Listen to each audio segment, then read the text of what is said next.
So we're going to finish the fifth chapter of Yevamot.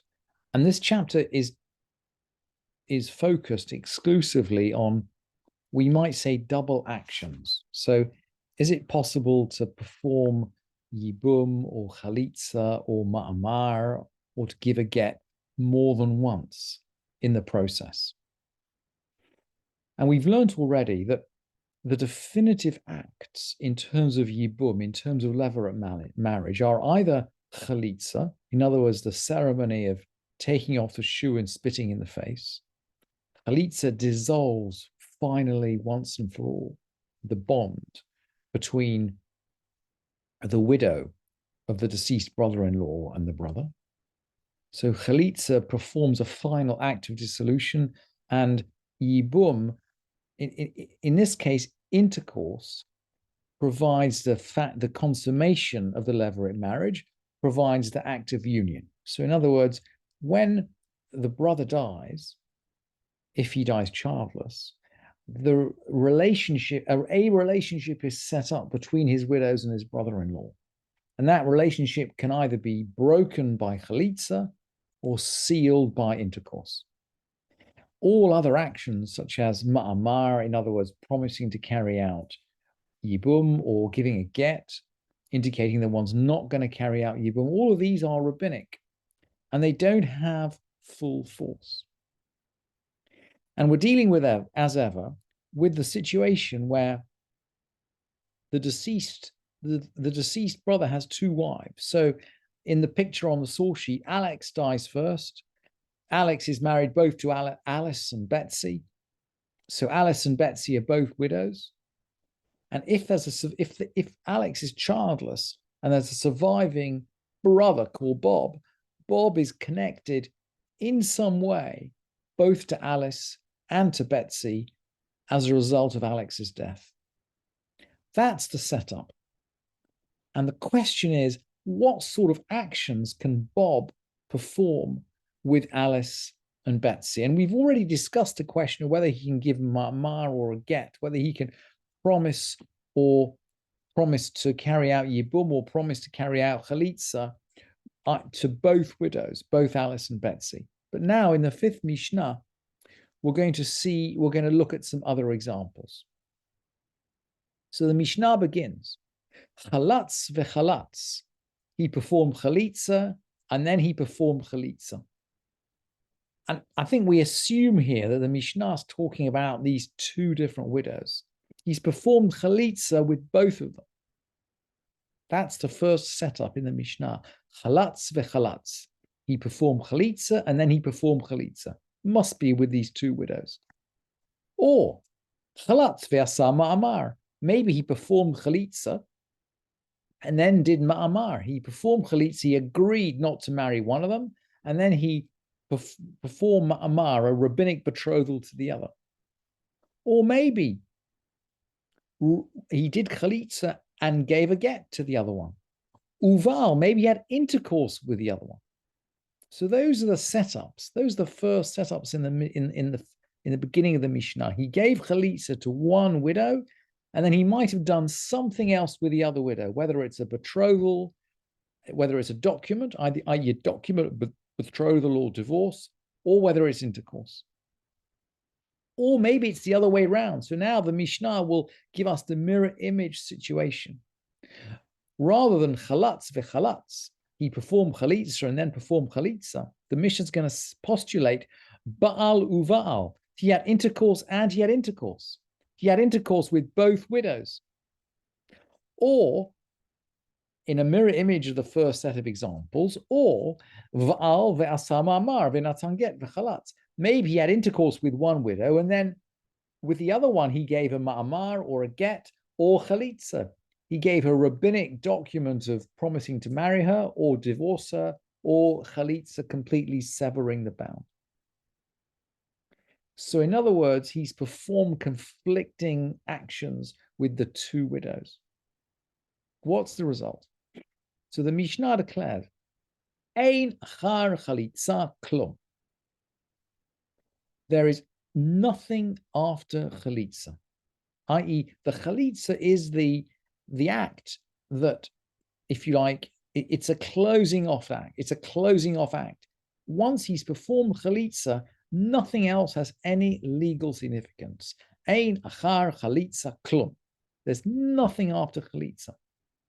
So let's go back to that first example, chalatz vechalatz. He performed chalitza and then chalitza. As soon as he's performed chalitza the first time, as soon as he's severed the bond of levirate marriage, that's it.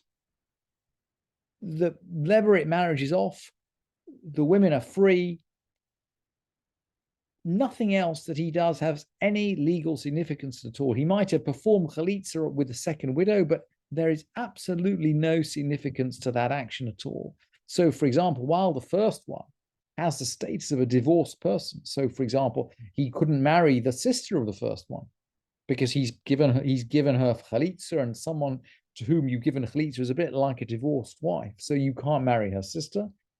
As far as the second one is concerned, he's given her halitza, but that act had no legal standing at all. He could certainly marry her sister or her relatives. It's nothing. It is absolutely zero. So the Mishnah, in the words of the Mishnah, ein achar halitza klum. There's absolutely nothing that can happen that has any legal significance after halitza. And then the Mishnah makes it clear, bein yavam echad lishtei yevamot, whether there was one yavam for two Yevamot, in other words, one brother for two wives, or bein shnei Yevamim li vama achat. Maybe there were two brothers for one widow. So if there are two brothers to one widow, then the expression chalatz v'chalatz might refer to one brother doing chalitza, and then the other brother doing chalitza.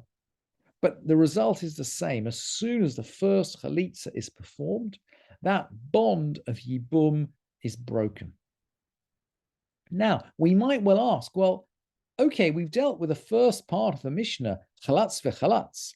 What about the second part of the Mishnah, ba'al uva'al? He had intercourse and he had intercourse. Maybe one brother with two widows, or maybe possibly two brothers with one widow. We're not quite sure. And the Bartanura makes it clear. He comments on the expression ein achar halitza klum. There's nothing after halitza. He says it's referring to the first part of the Mishnah.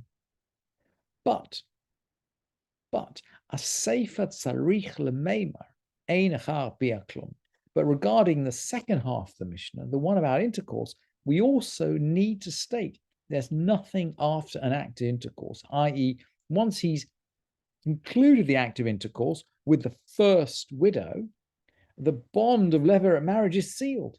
So again, nothing that he does afterwards has any legal significance at all. Both halitza and intercourse are final. And then the last Mishnah of the chapter is going to explore these in a little bit more detail. So the Mishnah goes on. Chalatz ve'asama mar natan get uva. Maybe he performed chalitza and then did ma'amar or gave a get or had intercourse with her. And we seem to be talking here about just one brother-in-law and one widow. So it's a simpler situation. It's a chain of events, but they begin with chalitza. And of course, we can already see from the previous Mishnah that if this begins with chalitza, clearly none of these other actions are going to have any effect at all. Chalatz ve'asa ma'amar natan get uva'al. He performed chalitza and then he did ma'amar or gave a get or intercourse with her. None of these actions have any significance. And the Mishnah then gives the opposite, the mirror image. Ba'al ve'asa ma'amar natan get v'chalatz. He might have intercourse with her and then do ma'amar or give her a get or perform chalitza. So first he has intercourse, which seals the bond of yibbum, of levirate marriage, and then he does something different. He performs some other legal technicality. And the Mishnah concludes, ein achar halitza klum. It repeats out the teaching of the previous Mishnah. There's nothing after chalitza. The chalitza is final. But the Mishnah then makes this clear. Bein batchila, bein ba'emtza, bein basof.